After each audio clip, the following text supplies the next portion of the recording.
j'ai envie de vous parler d'un sujet très sympa. Que faire lorsque la salle est fermée? Ouais. Je me rends compte que lorsque nous sommes fermés, vous ne savez plus quoi faire. Et malheureusement, au mois de mai, eh ben, il y a des jours fériés. Et donc, du coup, vous vous retrouvez un peu esselé. Mais que va-t-il se passer? Que vais-je faire comme sport? Comment vais-je pouvoir survivre de ces 3 jours sans sport? Alors, aujourd'hui, j'ai décidé de vous présenter quelque chose que vous pouvez faire chez vous facilement, qu'on connaît tous depuis l'enfance. Et je vous parle de la corde à sauter. Alors dans les cours de récré, c'est un jeu qu'on connaît tous, hein, mais pour le sportif, c'est un réel allié d'entraînement. Corde à sauter, c'est un exercice complet, hein. Si vous cherchez à perdre du poids, c'est vraiment un des exercices par excellence. Et il vous aidera aussi à vous muscler de façon harmonieuse.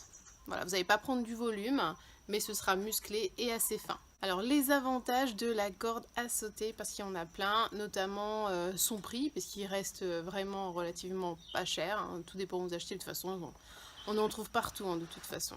Muscle les mollets, les cuisses, la rotation, le fait de sauter fait travailler les abdominaux, et les petits sauts en fait vont vous aider à affiner, et donc à affiner la silhouette tout simplement, et non prendre en volume. C'est un exercice cardio excellent qui vous fait perdre du poids, donc des calories très rapidement. On va dire que l'équivalent de 15 minutes de corde à sauter, c'est à peu près une demi-heure de footing ou 45 minutes de squash. Donc vraiment au niveau perte calorique, on est vraiment très très bien. Il vous permet aussi de travailler votre concentration, parce que donc ça demande une certaine concentration, le fait de coordonner les mouvements des sauts et de la rotation de la corde. Donc pour ceux qui auraient des problèmes de concentration, c'est plutôt pas mal. La corde à sauter favorise aussi le travail en pliométrie. Donc ça veut dire vraiment aider à tonifier le muscle, notamment pour certains sports, ça peut vous aider pour la boxe, le tennis ou le squash. Bon, maintenant je vous ai expliqué tous les avantages de la corde à sauter, je sens que vous avez très envie d'en faire et vous avez tout à fait raison. Donc je vais vous expliquer comment la choisir, parce que moi j'ai choisi la mienne. Je vous conseille au début de prendre une corde à sauter en nylon qui sera très légère, donc pour apprendre les bons mouvements de rotation, etc., la concentration, ce sera le top. Ensuite, au fur et à mesure du temps, vous pouvez aller sur une corde à sauter un petit peu plus lourde, un petit peu plus lestée, voilà, pour rajouter un petit peu d'endurance à votre entraînement, tout simplement, hein, faire travailler un peu plus. Donc moi j'ai choisi celle-là chez Decathlon, je l'ai payée à peu près en moyenne 7 euros, donc celle-ci on oublie, effet câble très très mauvais, on se blesse, super chiante à régler, donc c'est même pas la peine. Ok. Alors au niveau de la longueur, donc pour débuter, moi je vous conseille de mettre les pieds sur le milieu de la corde, ensuite vous remontez vos poignets au niveau de la largeur d'épaule, hein, donc généralement pour débuter c'est pas mal, après au fil du temps quand vous êtes habitué, et pour ajouter un petit peu de difficulté, vous pouvez monter les poignets jusqu'à peu près hauteur de nombril. Alors au niveau des exercices, lorsque vous débutez, vous pouvez tout simplement commencer à sauter en pieds joints, voilà, très simple.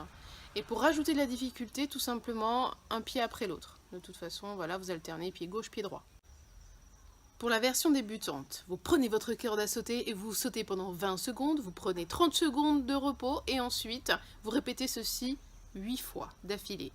Au bout de ces 8 fois, vous pouvez faire une pause de 2 minutes afin de recommencer encore le cycle, tout simplement. Après la version intermédiaire, donc lorsque vous maîtrisez bien la version débutante, de toute façon là c'est simple, c'est du temps pour temps. 20 secondes de travail, 20 secondes de repos et vous recommencez ça 8 fois avec les 2 minutes de repos à chaque fois. Point barre. Vous avez la version confirmée, donc celle-ci qui viendra bien après. Vous pouvez faire en fait 30 secondes de corde à sauter et uniquement 10 secondes de repos. Donc pareil, vous recommencez votre cycle à chaque fois. Par la suite aussi, vous pouvez rajouter d'autres exercices. Vous pouvez faire la corde à sauter plus un travail abdominal, vous pouvez faire la corde à sauter plus les fentes, corde à sauter plus saut du corps. Voilà, tout est bon à prendre, ça va vous aider à vous affiner et puis à travailler aussi tout le reste du corps. On va dire qu'à peu près pour les premiers résultats, va falloir attendre 3 semaines, 1 mois, hein, à raison entre 2 et 3 entraînements par semaine.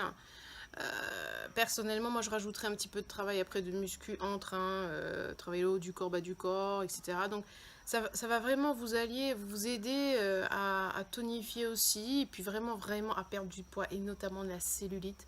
C'est vraiment un des meilleurs exercices pour faire disparaître la cellulite. En fait, les petits sauts vont vous aider à déstocker, une sorte de massage naturel, hein. Donc c'est vraiment un exercice que je vous conseille.